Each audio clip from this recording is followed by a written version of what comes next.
میلاد منانا مستحب کے درجے میں رکھتے ہیں یا فرض کے معاملات میں لے کے آتے ہیں؟ اگر کوئی شخص چراغا نہیں کر رہا، لائٹیں نہیں لگا رہا، جھنڈے نہیں لگا رہا، میلاد اس طریقے سے نہیں منا رہا جس طرح اہل سنت مناتے ہیں، اور وہ درود شریف پڑھ رہا ہے، روزہ رکھ رہا ہے، گھر پہ بیٹھا ہے، اس پہ کیا اعتراض ہوگا؟ ناظر بھائی دو باتیں ہو گئی. پہلی بات تو یہ کہ میلاد منانا کیا ہے. یہ بہت خوبصورت کانسیپٹ ہے، اللہ کرے کلیئر ہو جائے. آج میں نے آنے سے پہلے بھی کہا تھا، مظہر بھائی سے بھی کہا، میں نے کہا یہ چیز وہ ہے کہ جو ہمارے مرنے کے بعد بھی انشاءاللہ ہماری قبر میں فائدہ پہنچائے گی انشاءاللہ. نہ میلاد نہ فرض ہے نہ واجب ہے، کیونکہ فرض و واجب ہونے کے لیے قرآن و حدیث سے دلیل چاہیے ہوتی ہے. صحیح ہے. یہ جو لوگ تقاضا کرتے ہیں میلاد قرآن سے ثابت کرو، یہ انداز حدیث سے ثابت کرو، بھائی یہ اس وقت ہوگا جب ہم کہیں گے یہ فرض ہے، جب ہم کہیں گے یہ واجب ہے. ہم کہتے ہیں مستحب عمل ہے، اور مستحب کیا ہوتا ہے؟ مستحب وہ ہوتا ہے کر لو تو اچھی بات ہے. سے ثواب بن جاتا ہے. مثال کے طور سے آپ نے بہترین کپڑے پہنے. یہ بڑی عجیب سی بات انہوں نے کہہ دی کہ اگر یہ چیز واجب یا فرض ہم قرار دیں تو ہم کو قرآن و سنت سے اس کی دلیل دینی پڑے گی، اور مستحب ہے تو ہم کو قرآن و سنت سے اس کی دلیل نہیں دینی پڑے گی. بھائی پہلی بات تو یہ انہوں نے جو بات کہی ہے، اس بات سے جو انہوں نے دعویٰ کیا ہے اس سے ایک بات تو بہت واضح ہو گئی کہ ان کے پاس میلاد منانے کی دلیل نہ قرآن میں ہے نہ حدیث میں. یہ جو کہہ رہے ہیں کہ ہم سے قرآن و حدیث سے دلیل اس وقت طلب کی جائے گی جب ہم کہیں گے کہ یہ فرض یا واجب ہے. جب ہم اس کو فرض یا واجب نہیں کہہ رہے ہیں تو ہم سے قرآن و سنت سے دلیل طلب کرنا ہی غلط ہے. اس سے یہ بات تو بہت واضح ہو گئی ہے کہ ان حضرات کے پاس عید میلاد بنانے کی دلیل نہ قرآن میں ہے، نہ ان حضرات کے پاس عید میلاد بنانے کی کوئی دلیل حدیث کے اندر موجود. دلیل ان کے پاس نہیں ہے. قیامت کی صبح تک کے یہ اور ان کی پوری امت جماعت جمع ہو جائیں، اللہ کے نبی صلی اللہ علیہ وسلم سے ایک دلیل نہیں لا سکتے کہ اللہ کے نبی صلی اللہ علیہ وسلم نے 12 ربیع الاول کو عید میلاد منائی ہے. ایک دلیل نہیں لا سکتے کہ اللہ کے نبی صلی اللہ علیہ وسلم نے 12 ربیع الاول کو عید میلاد منائی ہے. بھائی ہمارا آپ سے اختلاف کس بنیاد پر ہے؟ ہمارا آپ سے اختلاف یہ کہ آپ 12 ربیع الاول کی مخصوص تاریخ کو عید میلاد کا جشن مناتے ہیں، تو دلیل ہم نے عید میلاد کے جشن پر مانگی آپ سے. تو پہلی بات تو انہوں نے خود یہ تسلیم کر لیا کہ ان کے پاس عید میلاد کی کوئی دلیل نہیں ہے. اچھا، اب یہ دوسرا دعویٰ جو ان کا ہے کہ بھائی دلیل طلب کی جاتی ہے کسی چیز کے واجب یا فرض ہونے پر، کسی چیز کے مستحب ہونے پر دلیل طلب نہیں کی جاتی ہے. یہ ایسی نامعقول اور غیر علمی بات کہہ دی ہے کہ خود ان کی جماعت کے اہل علم کو اگر سامنے بٹھا کر کے سوال کر دیا جائے تو وہ اس کو ریجیکٹ کر دیں گے. کیونکہ جب آپ کسی عمل کے مستحب ہونے کا دعویٰ کر رہے ہوتے ہیں تو آپ کے دعوے کا مطلب کیا ہوتا ہے؟ جب آپ کہتے ہیں کہ فلاں کام مستحب ہے تو مستحب کا مطلب کیا ہوتا ہے؟ شریعت مستحب کہتے ہیں، مستحب کی متفق علیہ تعریف ہے کہ مستحب کس کو کہتے ہیں؟ ما امر به الشارع لا علی وجہ الالزام. ایسی چیز کو مستحب کہا جاتا ہے جس کا شارع نے یعنی اللہ تعالیٰ نے یا اللہ کے رسول صلی اللہ علیہ وسلم نے حکم دیا ہو، ہاں اس کو کمپلسری نہ کیا ہو. اگر کمپلسری کر دیں گے، لازم کر دیں گے، تب تو وہ چیز واجب ہو جائے گی، اور لیکن حکم دے دیا اور اس کو واجب نہیں کیا، لازم نہیں کیا، تو وہ چیز مستحب ہوتی ہے. تو بھائی مستحب میں اور فرض میں کیا فرق ہوتا ہے؟ دیکھیے مستحب میں بھی اللہ تعالیٰ کا حکم ہوتا ہے، رسول اللہ کا حکم ہوتا ہے، اور فرض میں بھی اللہ اس کے رسول کا حکم ہوتا ہے. حکم دونوں کا ہوتا ہے. مستحب کا بھی حکم اللہ اس کے رسول دیتے ہیں، فرض کا حکم بھی اللہ اس کے رسول دیتے ہیں. مستحب اور فرض میں فرق کیا ہوتا ہے؟ مستحب کا حکم دینے کے بعد اس کو لازم نہیں کیا جاتا، آپشنل کر دیا جاتا ہے، کمپلسری نہیں کیا جاتا، والنٹری کرنے کا حکم دیا جاتا ہے. جبکہ واجب میں حکم دینے کے بعد اس کو کمپلسری کر دیا جاتا ہے کہ اس کا کرنا لازم اور ضروری ہے. بس اتنا ہی فرق ہے. تو بھائی ہم آپ سے کمپلسری ہونے کی دلیل بھی نہیں مانگ رہے کہ آپ کمپلسری ہے اس کی دلیل دو.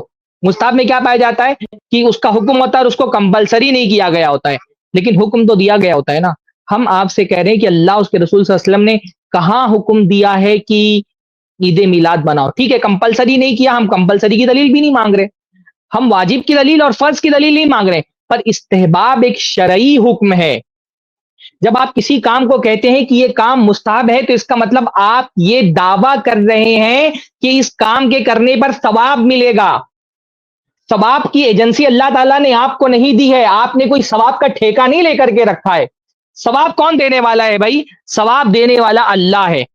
اور اللہ تعالیٰ کسی خاص عمل پر جو خاص وقت میں کیا جائے گا اس پر ثواب دے گا، اس کی دلیل دینی پڑے گی نا۔ یا تو اللہ تعالیٰ نے قرآن میں بتایا ہوگا کہ اس عمل کو فلاں تاریخ میں کرنے پر زیادہ ثواب ہے، یا تو اللہ کے رسول صلی اللہ علیہ وسلم نے حدیثوں میں بتایا ہوگا کہ یہ عمل فلاں تاریخ میں کرنے پر زیادہ ثواب ہے۔ تو بھائی آپ ثواب کا دعویٰ کر رہے ہیں، مستحب کا دعویٰ کرنے کا مطلب ہوتا ہے ایک عمل پر ثواب کا دعویٰ کرنا، اور ثواب دینے والا اللہ ہے، اس کو بتانے والے رسول اللہ ہیں۔ تو یا تو اللہ نے قرآن میں بتایا ہے کہ 12 ربیع الاول تاریخ کو جشن منانا یہ ثواب کا کام ہے، تو لاؤ دو دلیل بھائی قرآن سے، یا اللہ کے نبی صلی اللہ علیہ وسلم نے حدیث میں بتایا ہے کہ 12 ربیع الاول کو عید بنانا ثواب کا کام ہے، تو لاؤ۔ اہل حدیث کو منوانا ہے یا تو قرآن کی دلیل دینی پڑے گی یا تو اللہ کے نبی صلی اللہ علیہ وسلم کی حدیث کی دلیل دینی پڑے گی۔ اچھا، جب آپ مستحب کہہ رہے ہیں، آپ کہہ رہے ہیں عید میلاد منانا مستحب ہے، مستحب کا مطلب یہ ہے کہ بھائی 12 ربیع الاول کی خاص تاریخ کو مخصوص عبادات کرنے پر ثواب ملتا ہے نا، وہ ثواب جو عام دنوں پہ نہیں ملتا۔ ظاہر سی بات ہے بھائی، آپ عید میلاد کے دن خصوصی طور پہ کچھ عبادات کے کرنے کا اہتمام کر رہے ہیں اور لوگوں سے کروا رہے ہیں، کیوں؟ کیونکہ آپ کے حساب سے 12 ربیع الاول کی تاریخ ایک خصوصی فضیلت والی تاریخ ہے۔ میرے بھائی تھوڑا سا دماغ لگا کر کے سوچیں، دنوں کی فضیلت طے کرنا کس کا حق ہے؟ اللہ کا حق ہے یا مولوی صاحب کا حق ہے؟ دن، ایام، ہفتے، عشرے، مہینے، یہ کیا ہے؟ یہ اللہ تعالیٰ کی مخلوق ہے۔ جیسے افراد کی فضیلت اللہ تعالیٰ طے کرتا ہے، ہم اپنی طرف سے نہیں طے کر سکتے، جیسے مکان کی فضیلت اللہ تعالیٰ طے کرتا ہے، ہم اپنی طرف سے طے نہیں کر سکتے، ویسے ایام کی فضیلت، ایام اللہ کی مخلوق ہے، ہم اپنی لاجک سے کسی دن کی تاریخ اور کسی تاریخ کی فضیلت طے نہیں کر سکتے۔ کون سی تاریخ فضیلت والی ہے یہ اللہ تعالیٰ طے کریں گے، اصل حق اللہ تعالیٰ کا ہے، اور اللہ تعالیٰ کی طے کی ہوئی فضیلت یا تو قرآن میں ملے گی یا تو حدیث میں ملے گی۔ خاص 12 ربیع الاول کی تاریخ فضیلت والی تاریخ ہے، اس کا ثبوت کہاں ہے بھائی؟ کہاں اللہ تعالیٰ نے قرآن مجید میں کہا ہے کہ 12 ربیع الاول کی تاریخ کی کوئی خصوصی فضیلت ہے؟ نبی صلی اللہ علیہ وسلم جس تاریخ کو پیدا ہوئے، ہر سال جب وہ تاریخ آئے گی اس میں خصوصاً عبادت کرنا ہے۔ عبادت کس کی کرنی ہے؟ اللہ کی کرنی ہے نا۔ خوش کس کو کرنا ہے؟ اللہ تعالیٰ کو کرنا ہے۔ تو یہ اللہ تعالیٰ طے کریں گے اس کی عبادت کب کرنی ہے، کیسے کرنی ہے، کس تاریخ کو کرنی ہے، یہ مولوی صاحب نہیں طے کریں گے۔ اللہ تعالیٰ نے کہاں ہم سے مطالبہ کیا ہے؟ جس کی عبادت کر رہے ہیں اس سے بھی تو پوچھو۔ عبادت آپ اللہ تعالیٰ کی کر رہے ہیں، جشن منا کے اللہ کو خوش کرنا چاہ رہے ہیں، تو اللہ تعالیٰ نے کہا ہے کہ 12 ربیع الاول کو خصوصی طور پہ جشن کا اہتمام کرو۔ اللہ تعالیٰ نے کہا ہے کہ 12 ربیع الاول کی تاریخ کو خصوصی طور پہ سیرت مصطفیٰ صلوات اللہ وسلامہ علیہ ان کے ذکر کا خصوصی طور پہ اہتمام کرو۔ کہاں کا اللہ نے، اور کہاں کہا ہے رسول اللہ نے؟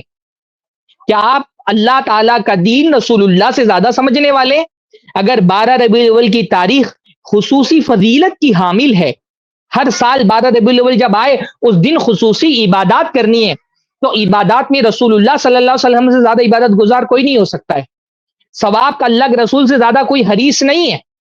آپ یہ دعویٰ کر رہے ہیں نا مستحب کا مطلب اس پر ثواب ملتا ہے، تو ثواب کا اللہ کے رسول سے زیادہ بھی کوئی حریص ہو سکتا ہے، نبی سے زیادہ بھی کوئی عبادت گزار ہو سکتا ہے؟ کہاں اللہ کے رسول صلی اللہ علیہ وسلم نے کہا کہ 12 ربیع الاول کی تاریخ کو، 12 ربیع الاول کو خصوصاً اللہ کے نبی صلی اللہ علیہ وسلم کا ذکر کرنے سے، خصوصی طور پہ 12 ربیع الاول کو درود پڑھنے سے اللہ تعالیٰ کچھ اضافی ثواب دیتا ہے؟ اگر ہے تو دلیل دے، اور اگر نہیں ہے تو توبہ کر لیں۔ تو یہ بہت ہی نامعقول بات انہوں نے کہی کہ استحباب کے لیے کوئی دلیل نہیں دینی پڑتی۔ استحباب ایک شرعی حکم ہے۔ جب آپ کسی چیز کو مستحب کہہ رہے ہوتے ہیں تو اس کا مطلب آپ یہ دعویٰ کر رہے ہیں کہ ہماری شریعت میں اس کام کے کرنے پر ثواب ملتا ہے، تو ثواب دینے والا اللہ ہے، وہ طے کرے گا کسی عمل پر ثواب ملتا ہے کہ نہیں ملتا ہے۔ جی آگے بڑھائیں۔ آپ نے بہترین کپڑے پہنے، خوبصورت امامہ لگایا، خوبصورت خوشبو لگائی، یار مسجد میں جاؤں گا اس سے ذوق بڑھے گا، اچھی نیت پر ثواب بن گیا۔ آپ نے خوشبو اس لیے لگائی کہ آس پاس والے بولیں گے واہ کیا لگا، کیا ہے، گناہ مل گیا، گناہ مل گیا۔ نیت۔ ایگزیکٹلی یہی چیز ہے کہ یہ جو صاحب کہہ رہے ہیں کہ نیت سے مستحب پر ثواب ملتا ہے، اور مثال پیش کر رہے ہیں خوشبو لگانے کی۔ بھئی خوشبو لگانا یا کوئی بھی مباح کام، جب کوئی مباح کام وسیلہ بنتا ہے کسی مستحب کام کا، تب اس پر ثواب ملتا ہے نیت سے۔ یہ بات سمجھنا ضروری ہے کہ کبھی کبھی کوئی کام مباح ہوتا ہے، یعنی صرف وہ جائز ہے، لیکن وہ مباح کام جب کسی مستحب کام کا وسیلہ بنتا ہے، جیسے چلنا، چلنا کیا ہے بھائی؟ چلنا جائز ہے، چلنے پر نہ ثواب ہے، چلنے پر نہ گناہ ہے. لیکن جب آپ چل کر کے مسجد کی طرف جائیں گے تو آپ کی نیت اچھی ہے، آپ اس کا وسیلہ بنا رہے ہیں، اس کو ایک ذریعہ بنا رہے ہیں نیک کام کے کرنے کا.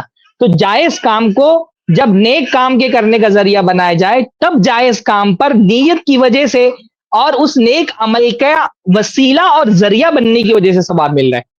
اور یہی جائز کام اگر وسیلہ بنایا جائے کسی حرام کام کے لیے، کہ آپ چلنا جائز کام تھا لیکن آپ چل کر کے شراب کھانے کی طرف جا رہے ہیں، تو آپ کا یہ چلنا وسیلہ بن رہا ہے، ذریعہ بن رہا ہے حرام کام کے لیے. تب حرام کام کا وسیلہ بننے کی وجہ سے اس پر آپ کو گناہ ملے گا. فی نفسی ہی مباح کام پر فی نفسی ہی ثواب یا عذاب نہیں ملتا. مباح یعنی جائز کام پر نہیں ملتا، لیکن اس جائز کام کو جب کسی کا وسیلہ بنایا جاتا ہے ثواب ملتا ہے. رہی بات نیت کی، تو بھائی نیت سے صرف مستحب کام پر نہیں، نیک کام کے لیے بھی نیت کا صحیح ہونا ضروری ہے. اس میں مستحب کی آپ بات کہاں سے لے کر کے آ گئے؟ فرض کام بھی اگر اس کی نیت صحیح نہ ہو تو اس پر ثواب نہیں ملے گا بلکہ گناہ مل جائے گا. نماز پڑھنے کی مثال دیکھ لیں، فرض نماز پڑھنے کی مثال دیکھ لیں، آپ اس کو مستحب پہ کیوں فٹ کر رہے ہیں؟ یہ مثال تو فرض میں بھی فٹ ہوگی کہ بھائی نماز پڑھنا ہے، نیت اچھی ہے آپ کی، اللہ تعالیٰ کو خوش کرنے کے لیے نماز پڑھ رہے ہیں، ثواب ملے گا. اور نماز پڑھ رہے ہیں، نیت آپ کی بری ہے، بغل میں ایک چچا بیٹھے ہیں ان کو متاثر کرنے کے لیے نماز پڑھ رہے ہیں، آپ کو گناہ ملے گا. تو نیت پر ثواب اور گناہ ملنے کا معاملہ تو صرف مستحب کے لیے نہیں ہے، وہ تو فرض کے لیے بھی ہے کہ فرض کام کرتے ہوئے بھی نیت کا صحیح ہونا ضروری ہے اور مستحب کام کے کرتے ہوئے بھی نیت کا صحیح ہونا ضروری ہے. یہاں مسئلہ نیت کی کا ہے ہی نہیں، یا مسئلہ فی نفسی اس عمل کے شریعت میں ثابت ہونے کا ہے. جیسے فرض کام اگر شریعت میں ثابت نہ ہو تو کوئی نہیں کر سکتا ہے. کوئی مان لیجیے آدمی رات میں 3 بجے اٹھ رہا ہے اور وہ ایک چھٹی نماز اس نے ایجاد کر دی ہے کہ نمازیں فرض نہیں ہے، 6 نمازیں فرض ہیں، اور چھٹی نماز جو فرض ہے وہ پڑھی جاتی ہے رات کے آدھے حصے میں. تو ہم کیا کہیں گے؟ بھائی یہ جو تم نے ایک نئی فرض نماز ادا کی نا، اس فرض نماز کی دلیل دو. تو جیسے فرض نماز جو ہے نا اس کی دلیل مانگی جاتی ہے، ایسے ہی اگر کوئی نماز گڑھ لے، مستحب نماز کہے کہ میں یہ فرض نہیں سمجھتا ہوں بلکہ میں مستحب سمجھ کر کے پڑھ رہا ہوں. ایک نماز بندہ پڑھ رہا ہے، اس میں ہاتھ اٹھا کر کے رکھتا ہے اور یہ کہہ رہا ہے یہ فرض نہیں ہے ہاتھ اٹھانا، یہ میرے نزدیک صرف مستحب ہے، نیت پر ثواب ملے گا مجھے. وہ سجدہ کرنے کے بجائے لیٹ جاتے ہیں زمین پر اوندھے منہ اور کہہ رہا ہے کہ میں اس کو فرض سمجھ کر کے نہیں کر رہا، میں اس کو مستحب سمجھ کر کے کر رہا ہوں، اور اللہ تعالیٰ نیت پر ثواب دیتے ہیں. تو آپ کہیں گے کہ نہیں، نیت پر ثواب کب ملتا ہے؟ جب ایک عمل کا ثبوت ہو. نیت پر ثواب اس وقت ملے گا جب کسی عمل کا ثبوت ہو. جب عمل سرے سے ثابت نہیں ہے تو اچھی نیت سے کیے گئے عمل پر بھی گناہ ملے گا. جب ایک عمل ثابت نہ ہو شریعت کے اندر، یہ اصول سمجھ لیں، اور یہ کوئی مختلف فی اصول نہیں ہے کہ جب ایک عبادت شریعت میں ثابت ہی نہ ہو تو اچھی نیت پر بھی گناہ ملے گا. بھائی اللہ کے رسول صلی اللہ علیہ وسلم، میں بار بار یہ مثال دیتا ہوں، اللہ کے رسول صلی اللہ علیہ وسلم نے ہم کو اذان کے کلمات سکھائے. اذان کے کلمات میں آخر میں کیا ہے؟ اللہ اکبر، اللہ اکبر، لا الہ الا اللہ. یہاں پر اللہ کے رسول رک گئے. اب کوئی آدمی کہے یار لا الہ الا اللہ پر رسول اللہ رک گئے، میں ذرا سا اور اس کو اچھا بنا دیتا ہوں، اذان کو اچھی نیت سے اچھا بنا رہے، اور وہ کہہ رہے ہیں لا الہ الا اللہ کے بعد چلو محمد رسول اللہ بھی ایڈ کر دیتا ہوں. میں یہ تو نہیں کہتا ہوں کہ یہ واجب ہے، لیکن مستحب سمجھ کر کے ایڈ کر رہا ہوں کہ لا الہ الا اللہ کے بعد محمد الرسول اللہ، یہ بھی اذان دے رہا ہوں، میں اذان میں شامل کر لیا میں نے. میں اس کو فرض نہیں کہہ رہا، میں اس کو مستحب کہہ رہا ہوں. مولوی صاحب سے میں پوچھوں گا بتائیں یہ لا الہ الا اللہ کے بعد محمد رسول اللہ ایڈ کرنے پر اس کو ثواب ملے گا؟ اچھی نیت سے کر رہا ہے، اس کو مستحب سمجھ رہا ہے، تو کیا ثواب ملے گا؟ یقیناً آپ جواب دیں گے کہ نہیں، ثواب نہیں ملے گا. کیوں نہیں ملے گا بھائی ثواب؟ کیونکہ رسول اللہ لا الہ الا اللہ پر رک گئے تھے، محمد الرسول اللہ کا انہوں نے اضافہ نہیں کیا تھا. یہ کلمہ کتنا پیارا ہے، رسول اللہ کی رسالت کی گواہی دی جا رہی ہے، نیت کتنی اچھی ہے، اللہ تعالیٰ کو خوش کرنا ہے، لیکن اس کے باوجود اذان میں ایک کلمہ کا اضافہ نہیں کر سکتے آپ. جب اذان میں ایک کلمے کا اضافہ نہیں کر سکتے تو دین میں پوری ایک نئی عید کیسے ایجاد کر سکتے ہیں؟ صرف حسن نیت کی بنیاد پر. حسن نیت کب دیکھی جاتی ہے؟ جب عمل شریعت میں ثابت ہوتا ہے. جب عمل ہی شریعت کے اندر ثابت نہیں ہو تو نیت نہیں دیکھی جاتی. آگے بڑھائیں، سمجھ آ گیا ہوگا انشاءاللہ تعالی. مستحب عمل ہے، اس کے لیے قرآن و حدیث سے دلیل نہیں چاہیے ہوتی، یہ نیت ہے. اگر آپ انفرادی طور پہ دیکھیں تو ان میں سے ہر کام جو ہے وہ اچھی نیت کے ساتھ ثواب بن رہا ہے. اسی کا نام میلاد.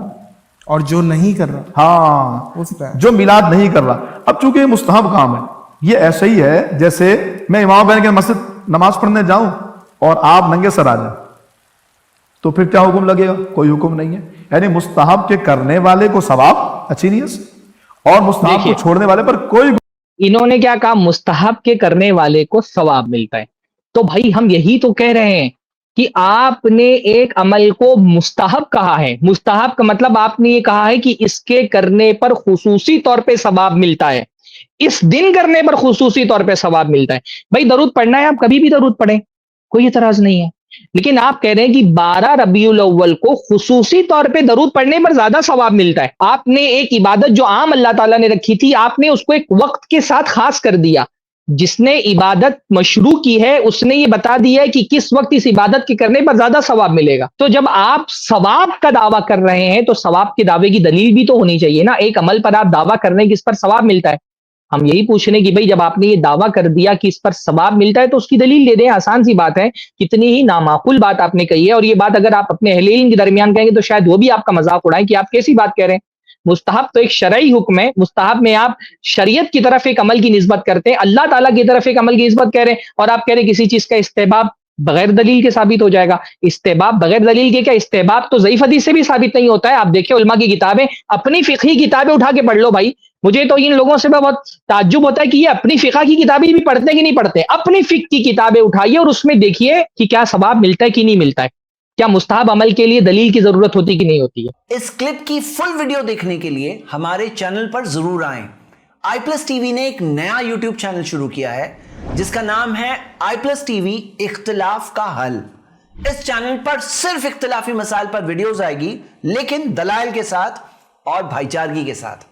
آپ کو میں دعوت دیتا ہوں کہ آپ بھی ہمارے اس چینل کو سبسکرائب کریں, ہماری ویڈیوز کو شیئر کریں اور نوٹیفیکیشن آئیکن کو آل سلیکٹ کریں تاکہ آپ کو ہماری ویڈیوز کا نوٹیفیکیشن مل سکے. جزاک اللہ خیر, والسلام علیکم ورحمۃ اللہ.